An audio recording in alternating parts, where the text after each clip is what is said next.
Halo semuanya, pada kesempatan kali ini saya akan menjelaskan terkait rabies dengan mata kuliah patologi sistemik. Namun, sebelum itu, perkenalkan saya, I Gusti Ayu Agung Chandrasari Dewi dengan NIM 23095111037 dari kelas B. Nah, di video ini aku akan menjelaskan terkait penyakit rabies meliputi dari deskripsi penyakit, proses patogenesis, perubahan patologi anatomi dan histopatologi, serta implikasinya terhadap kesehatan hewan dan manusia.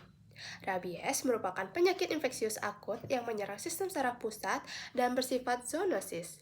Penyakit ini dapat menular dari hewan ke manusia dan masih menjadi masalah kesehatan masyarakat di berbagai negara, contohnya juga di Bali. Agen penyebab rabies adalah virus RNA dari genus Lyssavirus dalam famili Rhabdoviridae. Virus ini berbentuk seperti peluru dan memiliki afinitas tinggi terhadap jaringan saraf.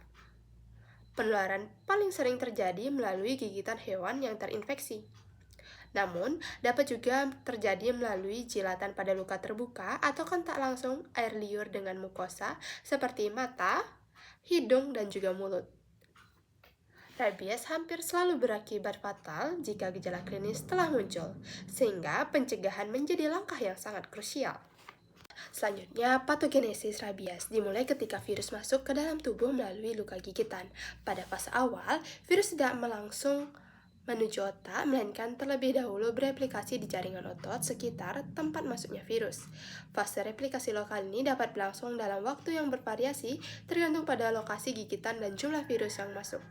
Setelah jumlah virus meningkat, virus akan masuk ke ujung saraf perifer melalui reseptor khusus pada neuromuscular junction, kemudian bergerak menuju sistem saraf pusat melalui mekanisme transport aksonal retrograd. Virus menyebar ke sumsum tulang belakang, kemudian ke otak, terutama menyerang batang otak, cerebellum, dan hipokampus. Akibatnya terjadi peradangan progresif pada jaringan otak yang disebut ensefalitis yang menyebabkan gangguan fungsi neurologis yang semakin berat. Secara klinis, kerusakan jaringan saraf ini menimbulkan gejala khas seperti perubahan perilaku, agresivitas, hipersalivasi, kesulitan menelan, kelumpuhan, dan akhirnya kematian. Meskipun gejala klinis penting, konfirmasi diagnosis rabies lebih akurat dilakukan melalui pemeriksaan histopatologi dan pemeriksaan laboratorium. Pada pemeriksaan histopatologi, yaitu pemeriksaan jaringan menggunakan mikroskop, ditemukan gambar yang lebih khas dan spesifik. Ciri utama rabies adalah ditemukannya badan negri. Dapat kita lihat pada gambar, yaitu inklusi intrasitoplasmik berwarna eosinofilik di dalam neuron. Badan negri paling sering ditemukan pada neuron di hipokampus, terutama pada sel piramidal serta pada sel Purkinje di cerebellum.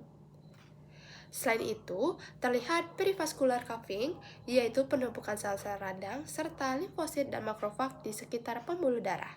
Juga ditemukan degenerasi dan nekrosis neuron serta gliosis, yaitu proliferasi sel-sel glia sebagai respon terhadap kerusakan jaringan saraf.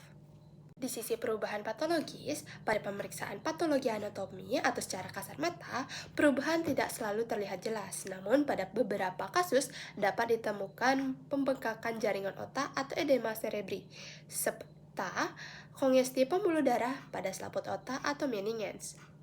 Permukaan otak dapat tampak lebih lembek dan basah akibat akumulasi cairan. Walaupun demikian, perubahan makroskopis ini seringkali tidak spesifik dan tidak selalu menjadi satu-satunya dasar diagnosis. Nah, rabies merupakan penyakit neurotropik yang sangat mematikan, menyebar melalui jalur saraf menuju otak, menyebabkan ensefalitis progresif dan memiliki gambaran histopatologi khas berupa badan negri. Oleh karena itu, pengendalian rabies sangat bergantung pada vaksinasi hewan, edukasi masyarakat, dan pengawasan lalu lintas hewan. Baik, sekian merupakan penjelasan terkait rabies. Saya tutup dengan terima kasih.